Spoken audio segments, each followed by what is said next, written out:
Hey, my friends, Barry Burns here with TopDogTrading.com. And today we're going to look at some examples of some trades. And so we're going to start out with the crude oil market. I haven't shown many examples of the crude oil market. We're going to get to it finally.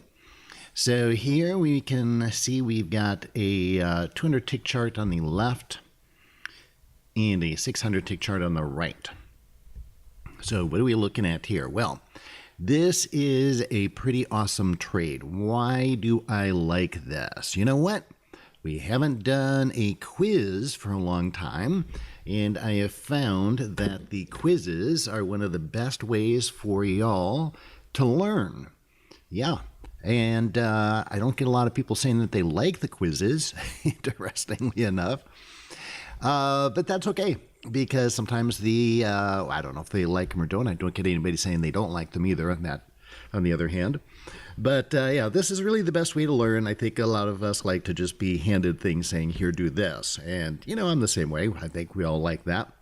But when it comes down to it, what really helps us to learn is to be really shown some things. Of course, you've got to learn the basics at first, and that's normal. But then to take that learning and make it your own, which is really the important part of it, is you've got to be able to look at the chart and identify the stuff without somebody showing it to you first or reading it for you and just telling you what it is. And that's what these quizzes are about. So this is especially for those of you who have taken my courses, which is all of you. And it's a way of helping you identify, okay, did I really get it? Am I understanding the material? I've read it, but now can I do it? Sure, Barry can do it, but can you do it? I meaning you.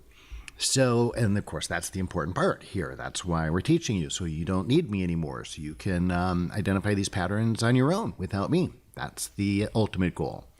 Okay, so the quizzes are the best way to do that, so let's get right to it. We'll do a few quizzes here over a couple of videos maybe. Anyway, so this is what we've got. Let's see. Actually, I've got it nailed right there. Good. We've got the global crosshairs on. Hopefully you can see that on the videos. And, you know, I've had some people tell me that they can't see the global crosshairs on the videos. I'm going to move them a little bit just to show you where they are. And I have no idea. When I go back in the videos, I can always see them. So, whoops. I don't know why some people say they can't, but anyway, they do. So let me also bring up the drawing tool. You got to be real careful when I pull that off of there. It moves things around. And I know y'all can see this. So here's what we're looking at. We're looking at that low and entering right in there. And then that's the short-term chart, obviously. And then the long-term chart, we're looking at here and here. Alrighty, so I don't know if you can see that. Let's use our rectangle this time. So there's the crosshairs there, there's the crosshairs there. There's the matching vertical bars, in other words, to show you where the time frames line up. Okay, so now nobody should have any problem seeing the crosshairs and where the one chart identifies with the other. And as you see down at the bottom, both are at the time is at 11:30 and 11 seconds. So it's exactly the same time on both charts. So the question is this. It's really an open-ended question. I'm not going to give you much guidance here. Is it a good trade or not? And if so, then, and I might fool you, but I might give you some bad trades here. And, you know, you assume that it's going to be a good trade, but maybe it's not. And then if you do think it is a good one, then why? Imagine that you work at Goldman Sachs and your manager comes over and says, hey, here's this trade set up, and what do you think? And it's your job to not only say yes or no, but to give all the reasons why it is or isn't. And I mean all the reasons, everything you can possibly think of, to identify why that's fantastic, why that's horrible, or why maybe it's kind of iffy. You know, a lot of trades you can say, well, there are some good things here and there's some bad things here. Here are the pluses, here are the minuses. And in fact, I'm going to come back to that after the quiz. Hopefully I can remember to come back to that. I've got a little insight for you that'll help you in your trading from a psychology point of view on that very point. All right, so I'm not going to pause the video, obviously, to just let dead airtime go. So it's up to you to comply and to pause the video here and not just let it run and listen to my answer and not participate. If you do, well, I can't stop you, but it's to your own detriment. So do it for your own good. This is how you will learn the most. Again, write down everything you can possibly think of as to why it's good and everything why it might not be good. And then you might say, okay, weighing the pluses and minuses, would I take the trade? All right, so that's it. Pause the video, take as much time as you need, no rush. This is not a timed quiz. And then come back when you feel you have all the things you can analyze.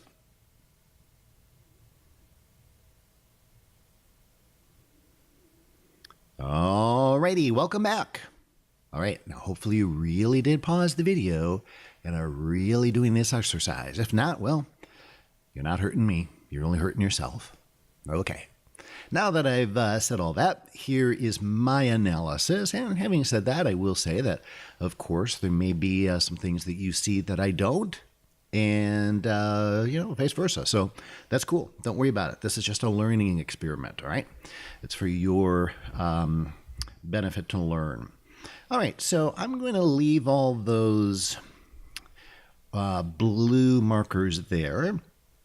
And I'm going to switch over to something I haven't used before, which is the yellow highlighter. I think it's kind of cool. I started using it on, what did I use this on the other day? I think it was a webinar or something. Anyway, it was kind of cool. I liked it. So here's what I see. All right, here's what I see. So starting with the short-term chart on the left, we've got a, cool highlighter. We've got a first cycle low after dad turns up. So we've been down 3 waves. So one of the negatives here, weighing the positives and the negatives, is that yes, a first cycle low after dad turns up is a good, well, it is one of our valid trade signals, one of our setups. However, it's better when it's late in a trend. And this is not. This is smack dab in the middle of an average 5-wave trend. And it's only 3 waves, so that would be, so we do have a setup. And that means that we could take it as long as it's confirmed by the longer time frame, which it is. But it's not perfect. Because, again, it's only wave 3. And it'd be better if it was wave 5, and even better if it was wave 7 or 9. All right, because then the trend would no longer be our friend. And right now we're trading against the trend. The other thing that is not ideal about this is that mom is relatively flat. So sure, yeah, okay. Mom is angling up. Actually, you know what? I just realized it changes the colors when I do that, doesn't it? Okay, so I'll take the yellow off of there because it kind of changes the colors. It's hard to see. But anyway, now that it's off, you can see that, it stays magenta. I color mine magenta for going up and black for going down. But, so yeah, technically it is a first cycle low after dad turns up. But, boy, it's just by a pixel or two, right? And so it's essentially flat. And mom and dad are hovering over each other, so that's flat. So not the best first cycle low after dad turns up that I've seen. In fact, it's a marginal one. It literally fits the rules, if you want to be just right, what should I say here? I'm stumbling over my words. If you want to be, a strict adherent to the rules, then yeah, it works. But again, we look at things like, and this is true for everything. So when we look at the 50 MA being up or down, the rule is it has to be clearly angling up, clearly angling down. Otherwise, you pass on the trade. And so you always default to no. And that is just pure money management. If you're not clear, if you're not really sure if something's angling up or down, like mom, dad, 50 MA, whatever, because these things form different angles, then you just default to no. And the reason you default to no is to take fewer better trades, to not put your money at risk, to get fewer losers. All right.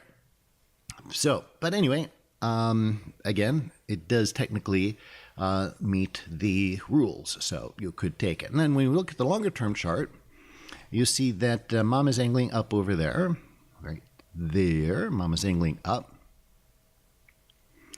And now we also have over here, which actually adds to the probability of the trade that I do like, is that we have a... Oh, sorry, I wasn't done with the short-term chart yet. I got carried away.